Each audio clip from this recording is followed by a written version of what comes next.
नमस्ते दोस्तों। आप कैसे हैं? आशा करती हूँ कि आप सब अच्छे होंगे। क्या आपने हमारे पिछले वीडियो देखे? अगर देखे तो वे आपको कैसे लगे? ये सभी वीडियो आज के विषय से जुड़ी जानकारी देने और आपको जागरूक करने के उद्देश्य से बनाए गए थे। हम सभी ने काली पुरुष के बारे में सुना ही है कि कैसे कल की अवतार काली पुरुष को खत्म करने के लिए इस पृथ्वी पर अवतरित होंगे और कलयुग को समाप्त कर एक बार फिर धर्म की स्थापना करेंगे। लेकिन क्या आप जानते हैं कि काली पुरुष की उत्पत्ति कैसे और कब हुई? क्योंकि काली पुरुष ही विष्णु जी के सबसे खतरनाक दुश्मन साबित होंगे, जहां उन्हें 7 चिरंजीवी और संपूर्ण मानव जाति के विश्वास की भी आवश्यकता पड़ेगी। तो चलिए आज की कथा प्रारंभ की जाए और आपको बताते हैं काली पुरुष के बारे में। काली पुरुष की उत्पत्ति का वर्णन श्री गुरु चरित्र में मिलता है, जो दत्तात्रेय संप्रदाय से संबंधित है। यह कथा बताती है कि जब ब्रह्मा, सृष्टि के रचयिता, अपने भीतर की सभी नकारात्मकताओं जैसे लोभ, काम, अहंकार आदि से मुक्त होने के लिए गहन योग कर रहे थे, तब उन्होंने अपनी सारी नकारात्मक ऊर्जा को बाहर निकाल फेंका। ब्रह्मा ने अपनी नकारात्मकता से तो छुटकारा पा लिया और पूर्णतः शुद्ध हो गए, लेकिन उस नकारात्मक ऊर्जा ने एक भयानक और घिनौने रूप में आकार ले लिया। यही रूप काली पुरुष था, सभी बुराइयों और पापों का मूर्त रूप। काली पुरुष ने स्वयं को काल, विनाश का दूत घोषित किया और वचन दिया कि वह मानवता को अधर्म, मोह, हिंसा और अहंकार की ओर ले जाएगा। विष्णु पुराण के अनुसार काली पुरुष का अस्तित्व ब्रह्मा के अधर्म के वंश से गहराई से जुड़ा है। ब्रह्मा की पीठ से अधर्म का जन्म हुआ, जिसने मिथ्या से विवाह किया। इन दोनों के संयोग से अहंकार और माया का जन्म हुआ। अहंकार और माया ने लोभ और निकृति को जन्म दिया। लोभ ने निकृति से मिलकर क्रोध और हिंसा या ईर्ष्या को जन्म दिया।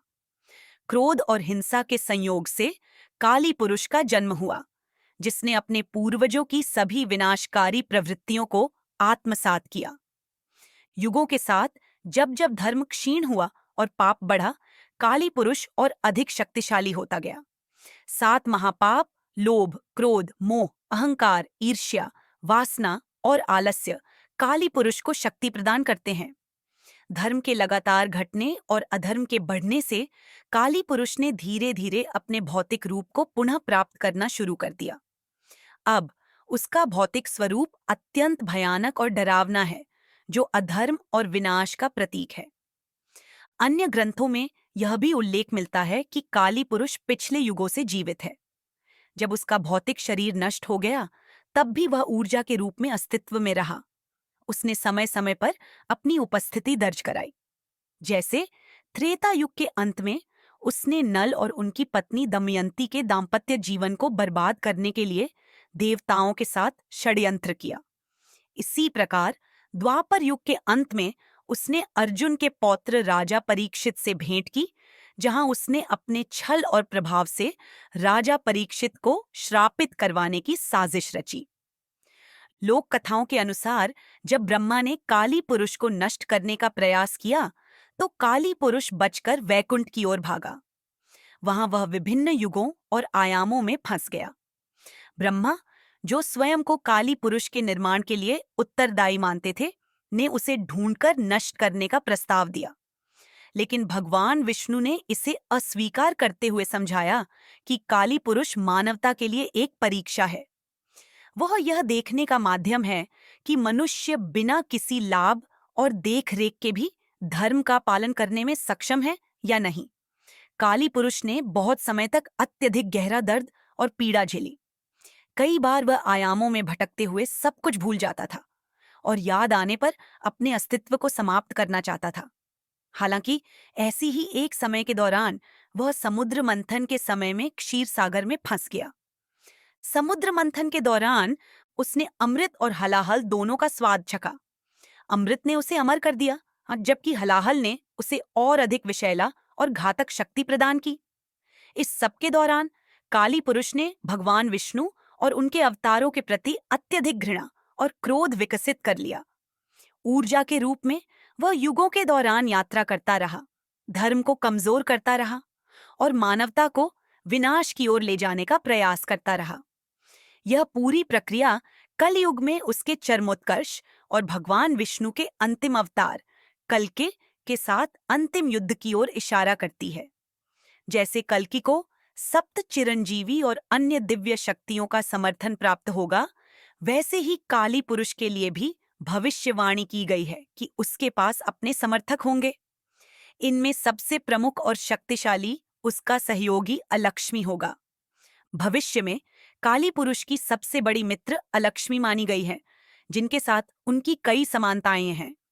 अलक्ष्मी, जिनकी बहन लक्ष्मी भगवान विष्णु की पत्नी है, काली पुरुष के मुख्य शत्रु विष्णु से सीधा संबंध रखती हैं। दोनों का अस्तित्व समुद्र मंथन से जुड़ा है। मंथन से प्राप्त अलक्ष्मी और काली पुरुष दोनों को सभी ने अस्वीकार कर दिया, जिससे उनके मन में गहरा आक्रोश और प्रतिशोध की भावना पैदा हुई। अलक्ष्मी अक्सर उल्लू का रूप धारण करती हैं, जबकि काली पुरुष के युद्ध ध्वज पर भी उल्लू का प्रतीक अंकित होगा। जब भी अलक्ष्मी किसी घर में प्रवेश करती हैं, परिवार के लोग आपस में लड़ाई और कलह करने लगते हैं। यही स्थिति काली पुरुष के लिए अनुकूल वातावरण तैयार करती है। अलक्ष्मी के प्रभाव से जब परिवारों में झगड़े होते हैं, तो काली पुरुष को घरों और मानव मन में प्रवेश करने का मार्ग मिल जाता है। इससे वह मानवता को एक दूसरे के विरुद्ध खड़ा करता है और समाज को अधर्म की ओर ले जाता है। यह कहानी काली पुरुष की उत्पत्ति, उसकी शक्ति और भविष्य में उसकी भूमिका को दर्शाती है, जो उसे हर युग में मानवता के लिए अधर्म और विनाश का प्रतीक बनाती है। लेकिन याद रहे कि मारने वाले से हमेशा बचाने वाला बड़ा होता है, और विष्णु जी इस जग के पालनहार इसीलिए बार बार हमारे बीच अवतरित होते हैं, ताकि मानवों और इस सृष्टि को बचा सकें। आपको यह वीडियो कैसा लगा? कृपया हमें जरूर बताएं। अगर आपके कोई सवाल हैं, तो हमें कमेंट्स में लिखें। हम आपके सवालों का उत्तर प्रामाणिक स्रोतों के आधार पर देंगे। धन्यवाद।